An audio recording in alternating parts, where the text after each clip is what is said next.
Again, welcome everyone. I'll keep this short and sweet. We have far more learned individuals on this panel that will discuss the issues at hand of battling corruption and patronage than I would. But I would like to just say a few points as a simple businessman on the issue of corruption and patronage. For too long, we've discussed this. Well, actually, for too long, we have discussed this. This is a perennial, age-old problem.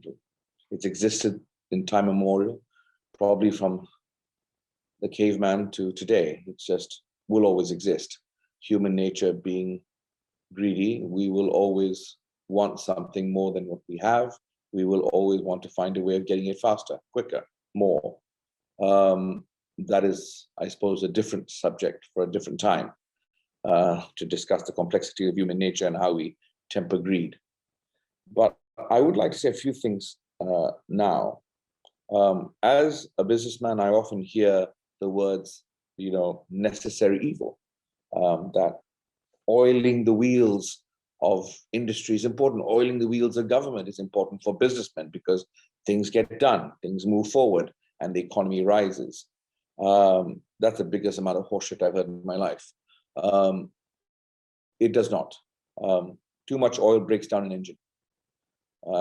Too much gasoline, a small little spark would burn the whole bloody car down. And that has always been the problem, because there is no such thing as just the right amount of oil or just the right amount of corruption that will allow society and industry to grow. We have to deal with it. We have to deal with it head on. The problem is, I think, is we have to deal with it pragmatically. What are the pragmatic solutions? We can't, we can't irradiate the whole body immediately. We'll kill the body. At the same time, we must get rid of the cancer. How do we get rid of the cancer? Is it surgical? Are there other routes? This is the debate that we have to have. My problem has been from too long, too many conversations about corruption have been very generic, have been about, we have a problem, we have to deal with it, corruption is bad. But we've not really gone into pragmatic solutions. How do we tackle this issue? Now, for me, in Malaysia, as I was growing up, and I'm not sure about the panelists, but the Malaysia I was growing up, the 70s, the 80s, corruption was under control. That was corruption, obviously, but it wasn't out of control. It wasn't on steroids. A specific prime minister came to power in the 80s, and by the late 80s, it seemed that it had infiltrated, and in the 90s, certainly, infiltrated society in a way that it never had before.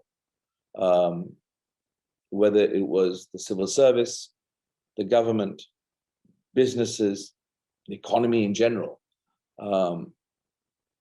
I had read it was an effort to make sure that Malaysia grew faster and quicker because some people just made decisions too slowly. But we must remember at one stage, Malaysia had one of the most respected judiciaries in Asia. Japan, India, all looked to Malaysia, our judiciary. The judiciary of Tun Sufyan and others like him. We had one of the most able technocratic civil services in Asia, if not the world. I mean, we had civil servants that were so highly respected by almost everyone in the world. The days of Tan Sri Zain Azrai, Raja Mohan, the days when Tun Dr. Ismail oversaw the civil service. We had all these things. We had a respected police force. We had all these things, and somehow we lost all of it. So it's not a question of whether we can do it and whether we can temper corruption, because we'll never get rid of it. It's a question of what happened. Well, we all know what happened. How long it's been allowed to infect our body, and what we can do to get rid of it. Right now, it's endemic. If you're a businessman in Malaysia, if you're an architect like the esteemed David Hashim, who has to work and do business in almost every part of Asia, if not the world, and is one of our top, singularly top architects in Asia, people like him, how how do you do business when the system dictates that you must do this to get this?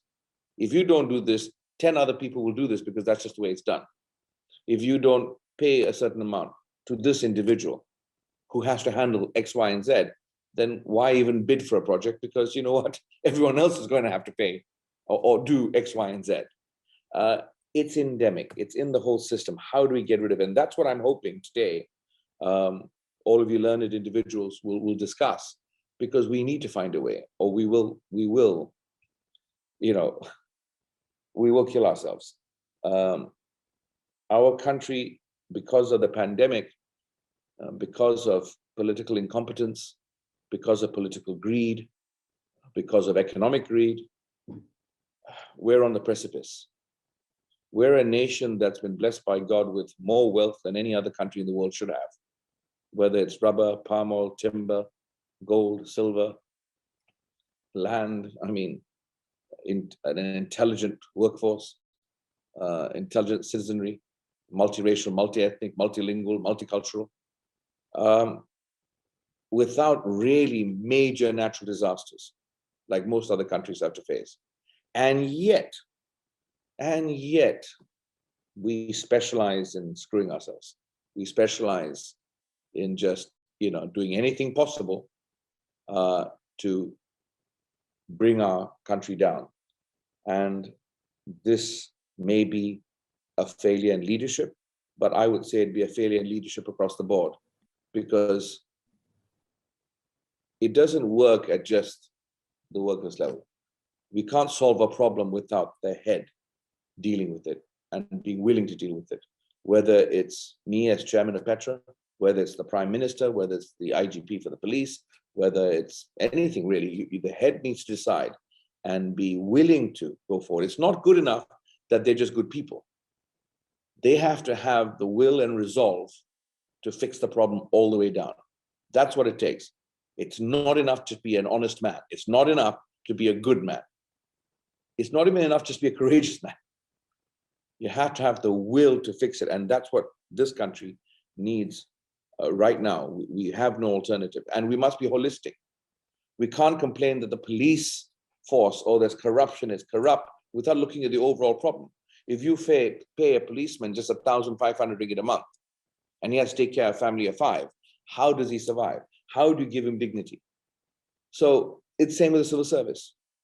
If we don't train them, if we don't tell them what they need to do, how they need to do it, if we don't empower them in a way in which they're incentivized to do the right thing, how do they fix this? Again, it's got to be top down. And that's the problem we face right now. Our problem is at all levels at the top, whether it's in the economy, whether it's political, whether it's civil service. That's something we have to deal with. But I've spoken enough. I also want to address one issue. Everyone has spoken about the fact that there is a lack of females in this panel. And I must apologize. We tried. Tricia Yo was meant to be on this panel from the CEO of Ideas. Unfortunately, she was conflicted with another Ideas program, and it just couldn't fit at the last minute. We tried many others, but I would like to see this as somewhat of a plus, is that so many of our female leaders and are wanted, are needed in so many areas, and they're too busy. I promise the Sheikh Institute, and Guna himself is determined to do this. We'll make sure that this is, on our side at least, corrected, and we will find a much larger group of ladies who are willing to come and speak with us. But it is something important that we have to do. We did try, and their participation was very much wanted. Unfortunately, today at this time, many of the ones we spoke to were otherwise engaged. And we decided that this subject was too important not to just carry on and have today. But we will be having more of these. I don't believe that this webinar alone will be enough to go through everything. I suspect Guna will, and the team at the Sheikh Institute and Vibes will continue this discussion as a part 2, because you can't just leave this. This has to carry on. The discussion must carry on. And we must work on pragmatic realistic solutions that can be implemented. We must come up with ideas that we can give our leaders in all aspects, in all industries, a way to make this work. And it's self-preservation. As a businessman, it is self-preservation. If we don't do something soon, I don't see how our economy grows. I don't see how our economy survives, and I lose. If the politicians don't do something soon, this country goes and they're gone as well. So it is something that we all have to work on over a much longer period of time, and there won't be immediate solutions. But I'm confident we as a nation can find it and maybe show the world how to do it. So welcome. Thank you all for being here. Thank you all the panelists for taking the time to be part of this today. Have a great session.